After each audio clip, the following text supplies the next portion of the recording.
All right. That Mosey.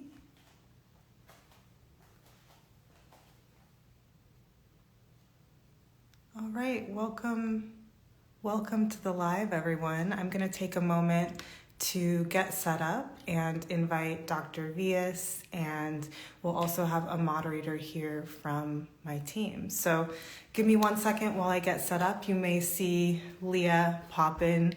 She's going to help me with the tech. And let's see if I can get this going. I'm so excited you're all here.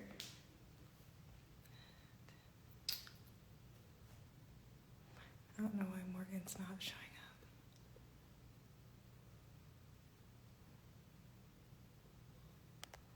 Maybe she's not on yet. Let's see if we text her on the way. Perfect.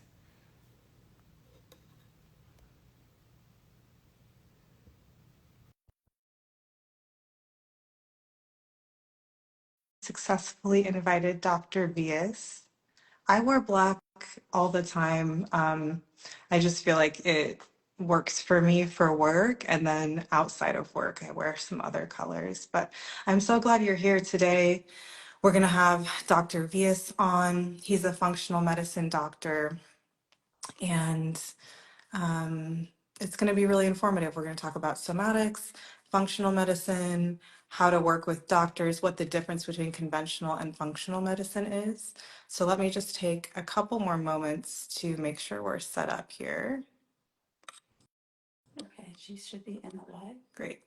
Can you see if you can invite her now? Yeah. Yes, I see her now. Add, confirm. Yay. Great. We have Morgan from my team. Her handle is that Mosey, and she is going to be moderating this discussion. Here. Let's see. I click invite to join. Dr. Invited him again. Okay. We're just figuring out how to get Dr. Vyas in here, and then we'll start. Oh, Jackie said the doctor is waiting for you on a different live. Morgan, if you're seeing this, can you text or can you DM Dr. Vyas and have him accept this live? Would be great.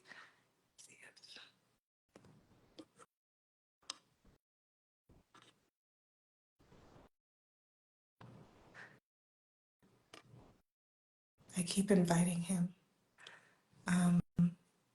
We're waiting for each other.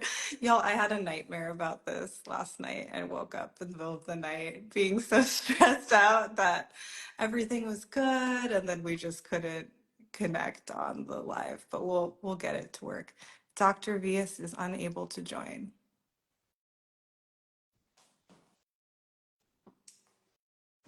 What is it? It was just like a little pop-up at the bottom that said he was unable to join. Is that person Jackie his like assistant? I'm not sure. Okay. I'll invite him again. I think I just Okay, I invited him again, but while we wait, I'm happy to answer any of your questions. I'd prefer to answer I know someone's like maybe get off and go on his. I feel like we should do it on mine because that's where we already have a bunch of people on here.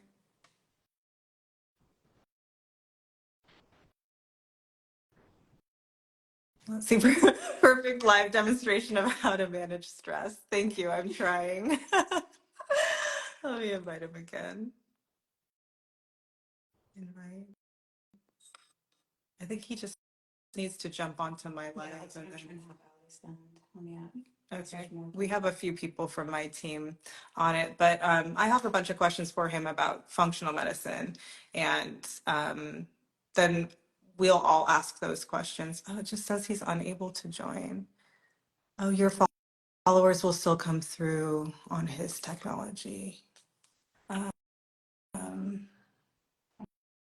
message him again to see. Okay. Okay, perfect. Okay. See, he has ended his live. Thank you guys so much. Y'all are. Yes, and because he also had a lot going. I have to be live too right now. Tell him to just, he just DM'd He just needs to just join. Okay. You're going to invite him to be a co-host. Okay. He ended his live now. Thanks, y'all, so much. Yay! There we We go. did I it! got it figured out finally. Yes! Sorry. It's okay. There It's you go. okay. I'm so glad you're here. Thank you so Thank you. much. Thank you for having me. Well, I was telling everyone that I woke up in the middle of the night and I was like so excited about the call, but stressed that we wouldn't be able to it's my first. I've done enough TikTok lives. I haven't done an Instagram live. This is my first one here. So I'm so yeah, glad you're bear here. with me. You're huge on TikTok. Ah, thanks. Hey, not as big as you, so I'm You're glad that you at least gave me this I chance. love your TikToks. Thank you. Yeah, we're good. Thank you so much. Everyone, this is, will you let me know how to pronounce your last name correctly? Yes. Vyas.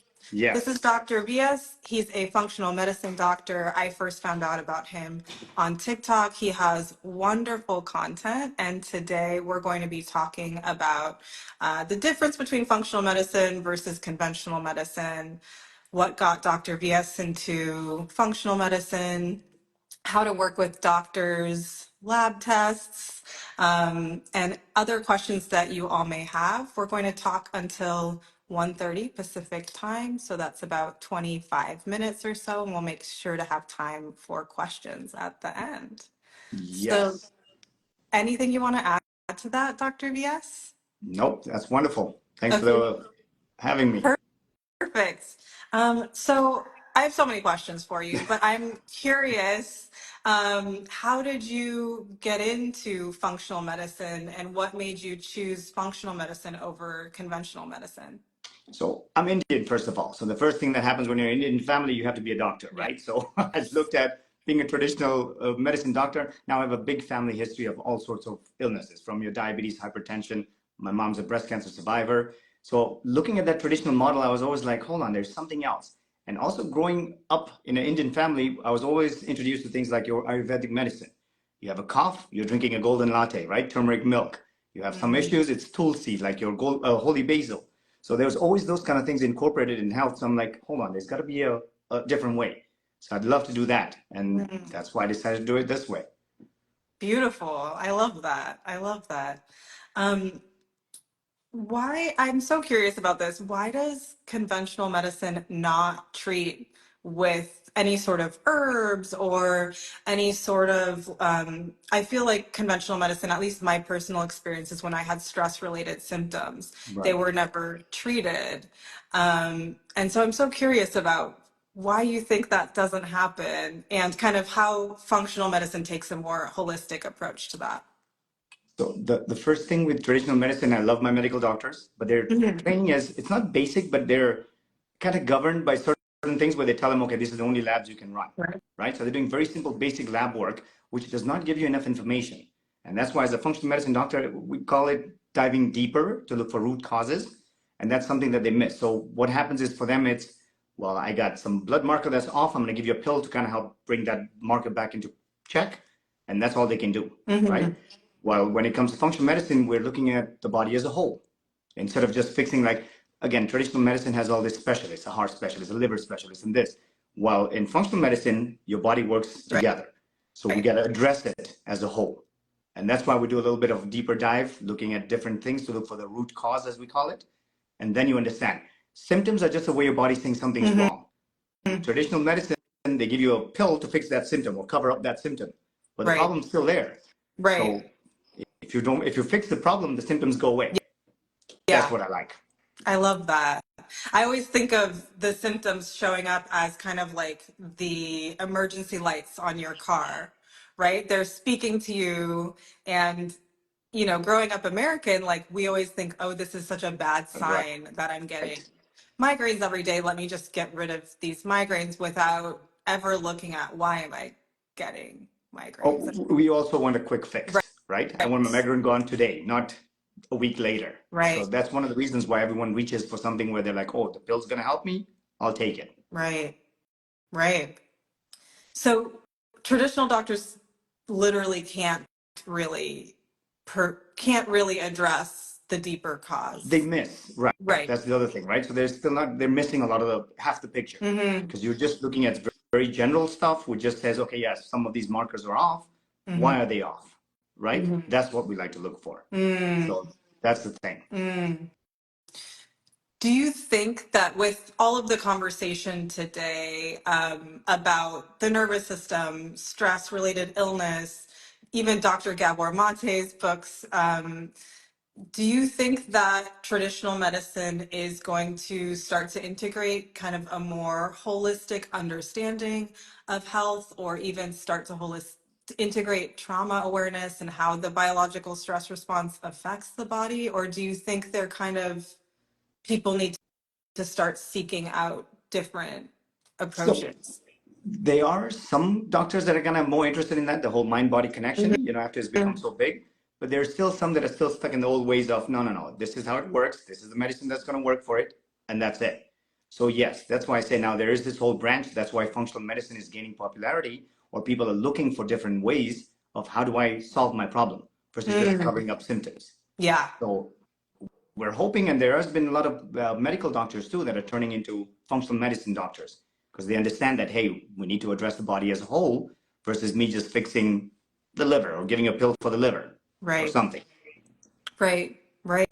So let's hope it happens, though. That's the big thing, right? Yeah. It's slow, but Oh my gosh. I mean, my personal story, I spent like 10 years having chronic pain and insomnia, and went to so many different doctors and chiropractors and specialists, and nothing really worked for me, and I found the whole process to be quite difficult. Sure. And it took me a long time to realize that it was actually trauma based, and that's why I was having all of these symptoms in my nervous system. And through somatics and through psychology or therapy, I found my answers. But it really did take me getting off of that track of just going to your general practitioner and then having them refer you to different people, and trying all of these different things to get some solutions. And it took me a long time, which is why I'm so vocal about. That's wonderful, Yeah. right? Exactly.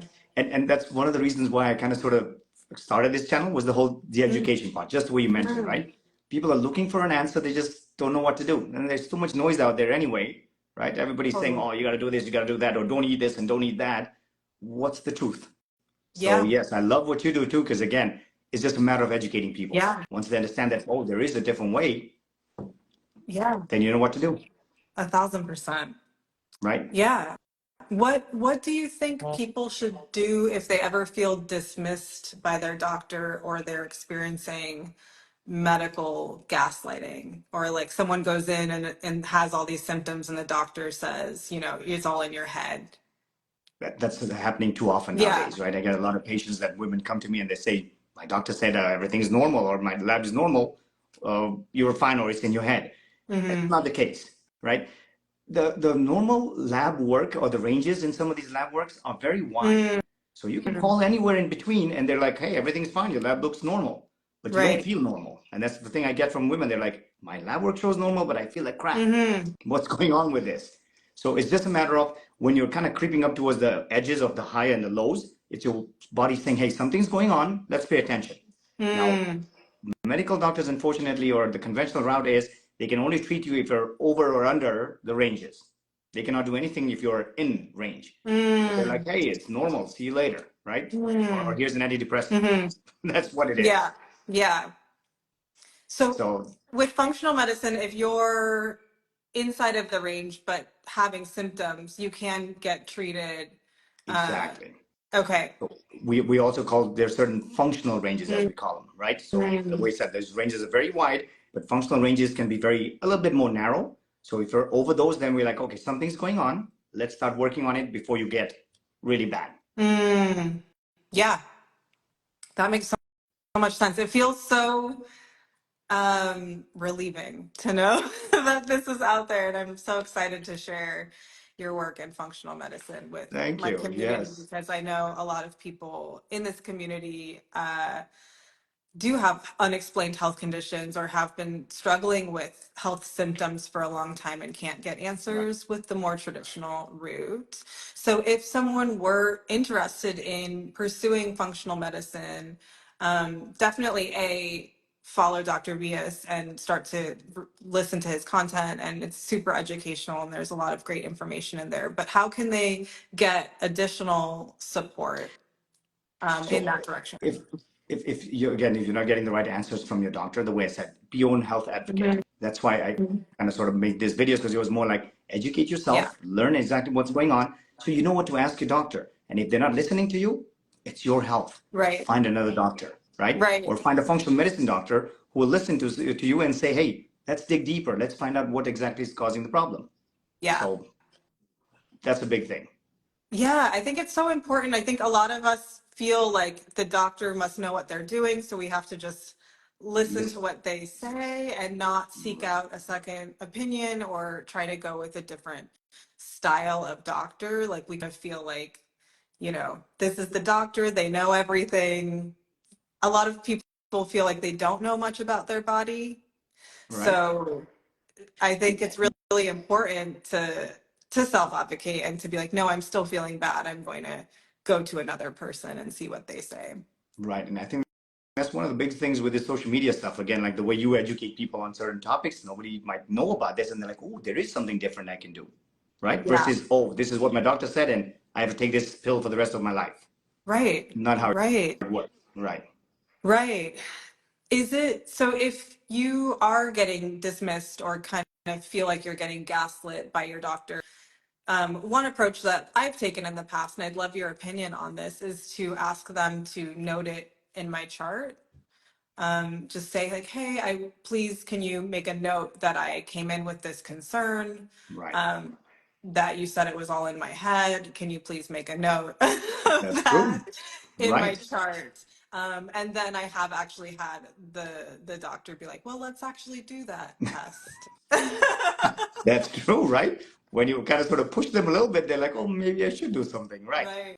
But that's the best thing. At least you came educated and you knew something. Yeah. And sometimes, yeah, they might not know what test to run on you, but if you know, or you can, suggest that, hey, what if we run this? Hmm. That might be something. Yeah. Or at least put it in your notes that you asked for Right. it. Yes, at least let's have a record of this. Right. But this conversation happened. So if I go to the next doctor, this is already on file. Very true. That's true. Yeah. Yes. Um, let's see. I would love to talk to you. So our video that went kind of, I just really sat there and listened to your explanation of cortisol belly. I didn't really add that much to the conversation. That's fine. But it did really well, both on TikTok and on Instagram. And I love, cortisol is such a big Right. topic for my community. And I'd love to just hear your explanation of kind of how cortisol affects the body and how to know if you're dealing with high cortisol. I also have a question about lab tests, but I'll ask that after. Sure. So cortisol is again now suddenly gaining a lot of popularity because now people are realizing that, hey, it's the stress hormone. Right. So when your body's stressed, it produces cortisol. It's also your fight or flight, right? The Mhm. survival mechanism. That's the biggest thing with when you're stressed. Your body's got to survive. So at that time, it's usually supposed to be an acute phase, right? You're stressed by something, your body produces cortisol, and then it's supposed to come back to normal. But with our lifestyles nowadays, we're faced with so many stressors, right? You get in your car, you're like, oh my God, you do something, you're like, Yeah. oh. So we're constantly getting these surges of cortisol. So that chronically elevated cortisol is what's causing the breakdown in the body. Leads to hypertension, the weight gain that I talked about, that midsection pudge, right? It's very common in women. I get so many of them saying, why can I not lose this belly? Well, you can diet and exercise, but if you're not addressing that hormone level, Right. your body's still going to go in a state of, hey, we're storing all of this. Yes. And that's what's happening with that, right? And then the opposite of the fight or flight mode is called the rest and digest, the parasympathetics. So if you're constantly in this fight or flight, your alert mode, your body does not get a chance to rest, digest, repair.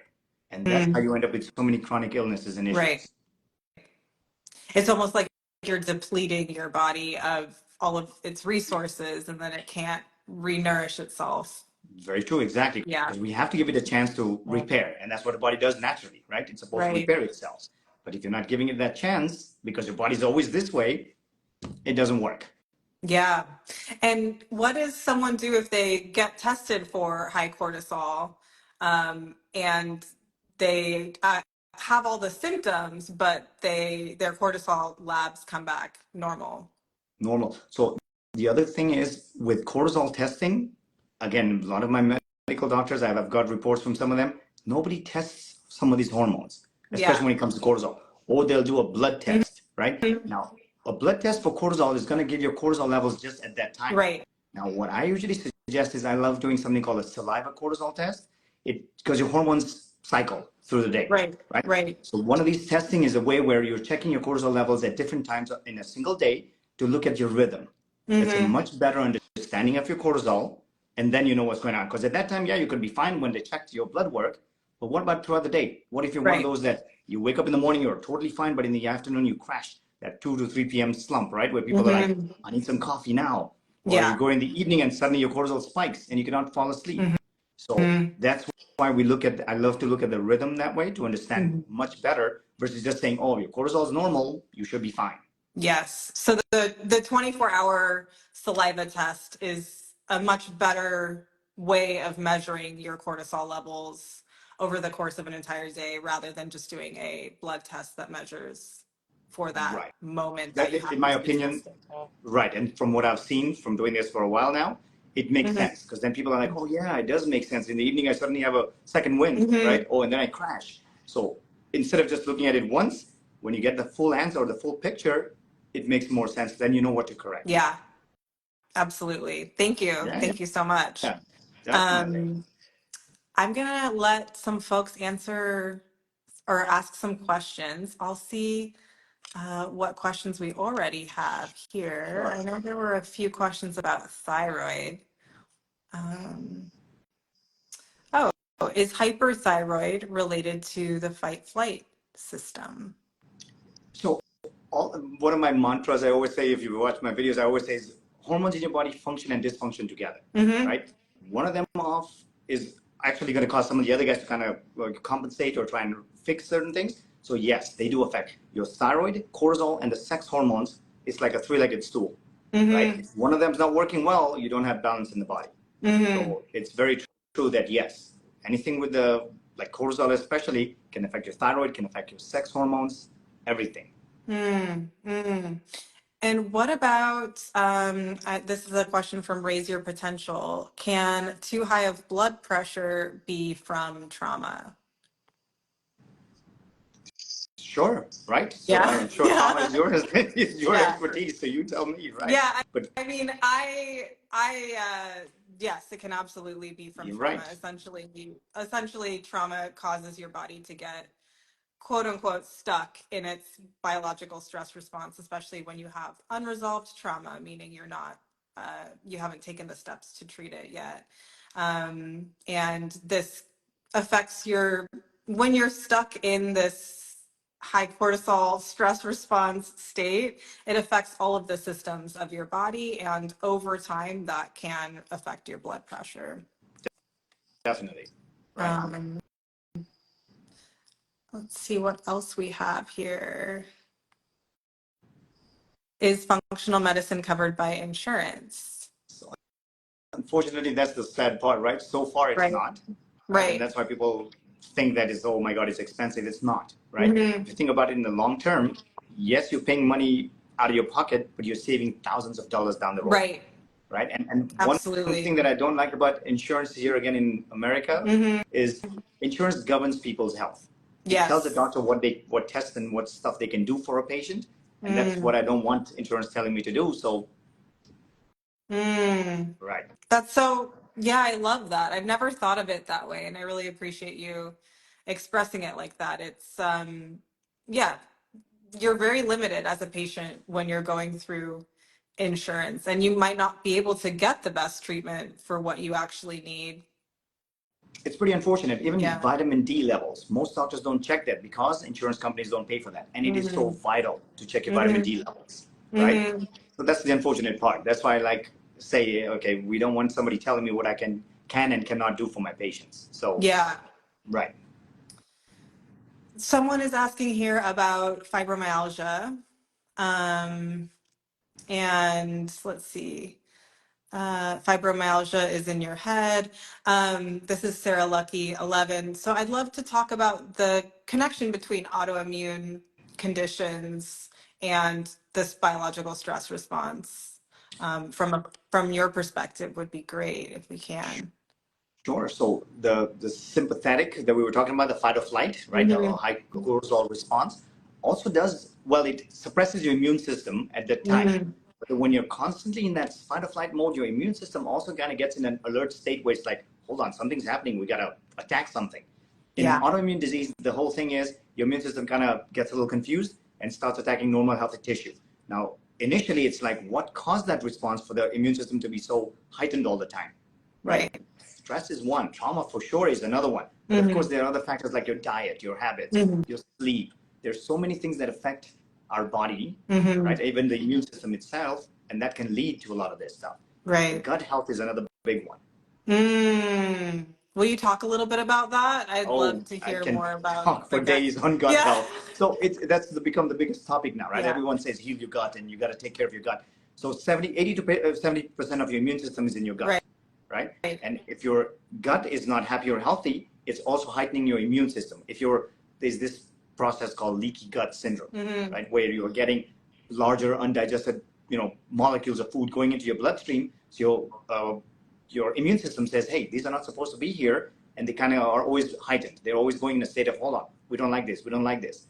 That heightened alert system is what tends to lead to autoimmune diseases. And they're saying now 80% of autoimmune diseases are linked to your gut. Yeah.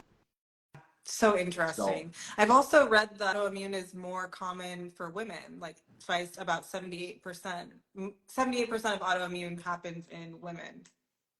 It's unfortunate, right? Because again, women are affected more by hormones, more by other things this way. So that is one of the tendencies of autoimmune conditions attacking women more. What do you think? We have probably space for one or two more questions. Sure. I noticed that some people are asking about perimenopause versus high cortisol because there's a lot of overlap in the symptoms. And this is a question that I get all the time. But I do feel like when a doctor explains it, people... So people cortisol, believe it more. I know, but the whole thing is now we're understanding that, right? So cortisol and sex hormones have this teeter-totter effect to them. Yes. When you have too much cortisol going on, your body naturally says, hey, we're in survival mode, so let's throw all our resources on cortisol so the sex hormones start suffering, right? So then you end up with irregular periods and menopausal issues and all those kind of things. So there's supposed to be this natural balance between them. And that's why I said you got to balance cortisol. It's one of the most easier balance than just sex hormones, right? Because then you don't want to go into the hormone therapies and all that. But if you can balance the cortisol, again, lifestyle changes. Yes, there's some supplements that definitely help. But addressing cortisol levels will also help your sex hormone levels. How does functional medicine work with people who are experiencing perimenopause symptoms and with high cortisol? What would your approach be with someone if they came into your office and had the tests that were in range for treating them? So the first thing is I do test hormones, right? Because again, when it comes to menopausal women and all that, the doctor says, oh, you have missed your period for a year, you're menopausal. Now we'll live with it. Well, that's not the story. Yes, even menopausal women have this imbalance in certain different hormones. So addressing that can actually help with so many symptoms, right? So menopause is a phase of life. It's not just, oh my God, I'm going to end up with hot night sweats and hot flashes and just live this way. If you can balance certain things out, at least you can progress through that without having too many of those weird symptoms. So it's a matter of testing. It definitely makes sense to test. And as I mentioned, I've had patients who have come to me who are like, my OB, my gynecologist, I've talked to her so many years, has never told me about testing my hormones, or they don't even test them, which is unfortunate, right? So it's like, hold on, they're supposed to be a hormone doctor or they're supposed to deal with those. How come they're not testing hormones? Yeah. So that's why I love to do that test, or at least understand from your hormones where you are and then what we can do for that. Amazing. And then if you do test and they're in range, what is the next step that you take with people? So again, ranges are very large, as I mentioned, right? So Yes. when we say in Yes. range, almost everybody shows up in range. They're like, hold on, Okay. that doesn't make sense. So it also depends on symptoms, right? So we're also correcting symptoms, but helping you fix root causes too from there. So most of the times that I've checked, when you have experiencing like menopausal symptoms and all that stuff, there's something called estrogen dominance, right? You can have normal levels or range levels of estrogen, but lower levels of progesterone from where they're supposed to be. Right. And that causes symptoms. So it's just a Right. matter of balancing certain things that way. Love that. Love that. Will you let everyone know how to follow you and how to get in touch with you outside of this live? Definitely. So yeah, first of all, so my the handles are dr.vyas.health, big into health stuff. So all of them. I'm on TikTok. I'm on Instagram, Facebook page also. And if you want more information on this cortisol and what I do, just go to drvyashealth.com. Beautiful. You get a little more information. Beautiful. Thank you so much Hey, for joining me. It's been great meeting you and turning our duet into a connection. It's been really cool. thank you very much. Yeah, I totally appreciate that. Yes. Yeah, and I'm going to save this live. Okay. And I believe it should give you the option to save it as well, but I'll save this live so that people can refer back to it if they'd like. And thank you all so much for being here. Thank you, everyone. And thank you, Liz. Great. Bye. Bye.